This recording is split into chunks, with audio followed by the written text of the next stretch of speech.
Mafias force marriage के episode 1 की शुरुआत करते हैं। तेयोंग तेयोंग उठ जाओ, देखो सुबह हो गई है और तुम्हें अपनी बेकरी पे भी तो जाना है। हाँ मॉम, मैं बस उठ ही गया।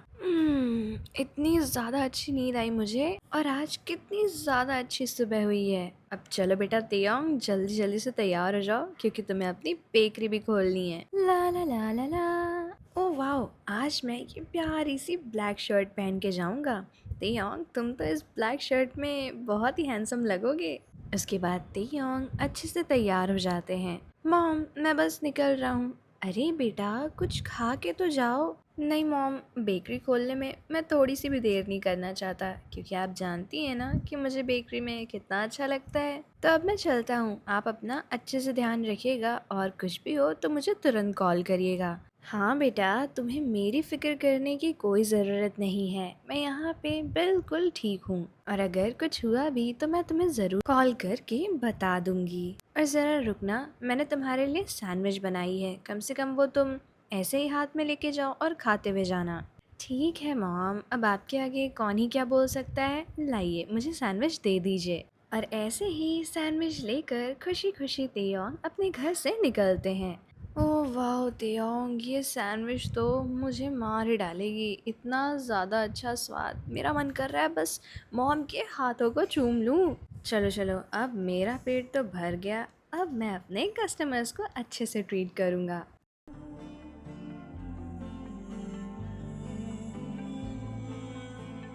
चलो फाइनली साफ सफाई तो अच्छे से पूरी हो गई, अब शुरू करते हैं बेकिंग करना।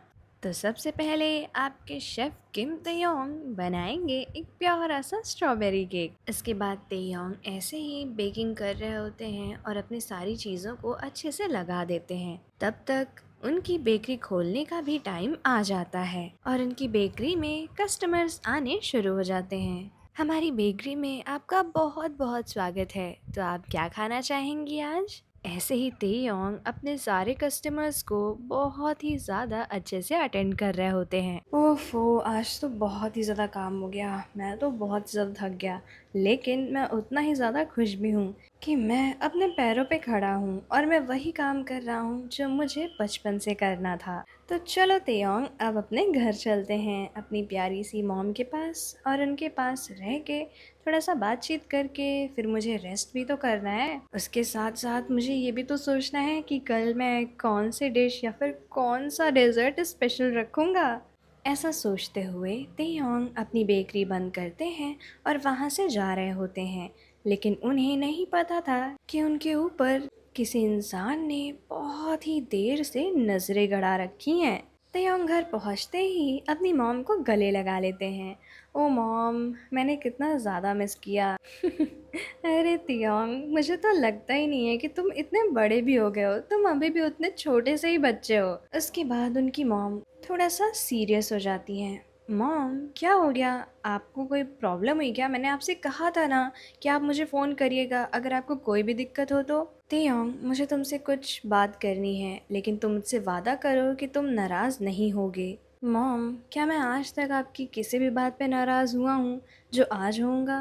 मुझे पता है तेयोंग, लेकिन मैं ये भी जानती हूँ कि ये बात इतनी सीरियस है कि तुम ज़रूर नाराज़ होगे। मम, आप मुझे बताइए ना, आप मुझे इतना ज़्यादा सस्पेंस में क्यों रख रही हैं?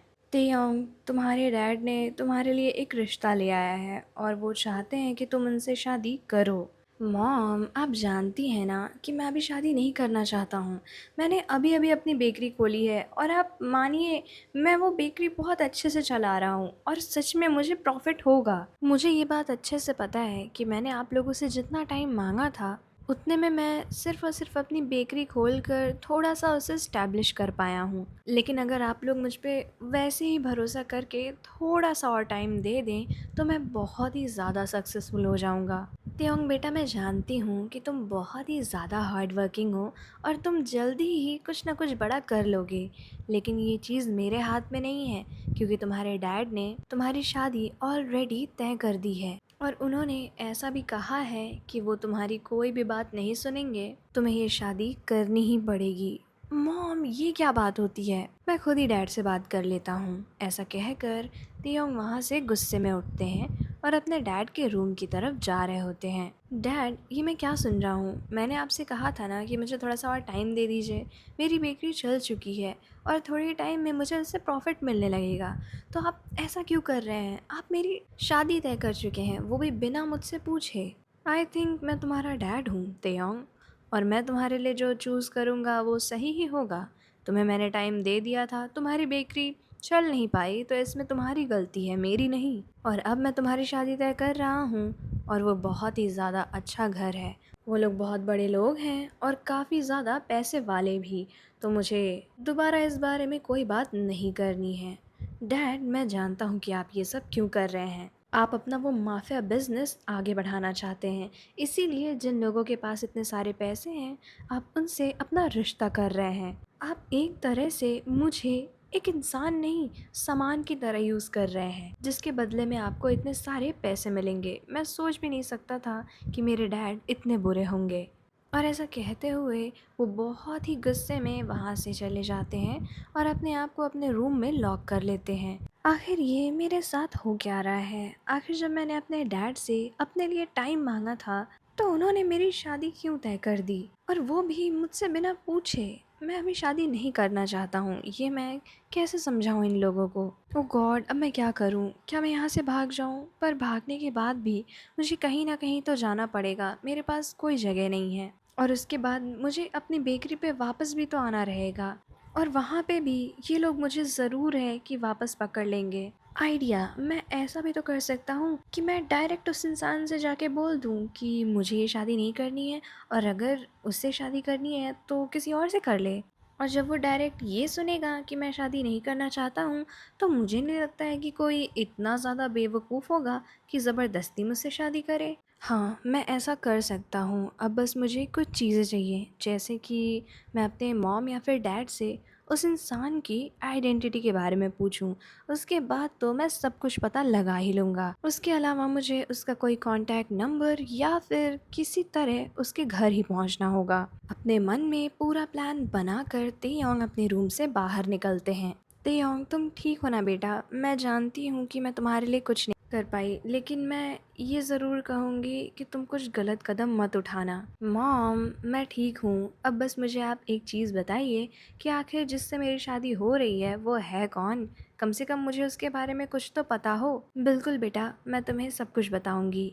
और इसके बाद तेयोंग की मॉम उन्हें सारी इन्फॉर्मेशन देती हैं। वो सारी इन्फॉर्मेशन लेके तेयोंग अपने रूम में आ जाते हैं वापस से। तो ये है वो इंसान जिससे मैं शादी करने वाला हूँ, जिससे मैं शादी नहीं करने वाला हूँ। वैसे देखने में तो ये बुरा नहीं लगता है और इसकी फैमिली भी इतनी ज़्यादा रिच है, तो ये मुझसे क्यों शादी करना चाहता है? क्योंकि मॉम बता रही थी कि इसने तो हाँ कह दी है मुझसे शादी करने के लिए, पर इसने कभी भी मुझे देखा नहीं, मुझसे मिला नहीं, तो ऐसा कैसे हो सकता है? खैर, मुझे इन सारी चीज़ों से क्या लेना देना, मुझे बस किसी तरह इसको अपने साइड करना होगा। उसके बाद तेयोंग उसी नंबर पे कॉल लगाते हैं जो उनकी मॉम ने अभी दिया था। ऐसा लग रहा है कि ये कोई बहुत ही बिजी इंसान है, ये कॉल तक तो उठा नहीं रहा है टाइम पे, शादी की जिम्मेदारियां क्या ही उठाएगा। Hello, Jungkook speaking, who is this? Hi, मैं तेयोंग हूँ। आई होप आप मुझे जानते ही होंगे। Taeyong? Taeyong, you mean my husband to be? हाँ, मैं वही तेयोंग हूँ। मुझे आपसे कुछ बात करनी है, क्या हम पर्सनली कहीं मिल सकते हैं? येस ऑफ कोर्स, आप कहाँ मिलना चाहेंगे मुझसे? अब ये मैं कैसे बता सकता हूँ? आपको जहाँ ठीक लगे आप वहाँ पे मुझसे मिल लीजिए। ठीक है, तो आप तैयार रहिएगा, कल मैं आपको आपके घर से पिक कर लूँगा। नहीं नहीं नहीं नहीं, घर से पिक करने की कोई ज़रूरत नहीं है। आप मुझे लोकेशन सेंड कर दीजिएगा, मैं खुद ही आ जाऊँगा। और ऐसा कह के तेयोंग कॉल कट कर देते हैं। फाइनली एक चीज़ तो चलो हो गई।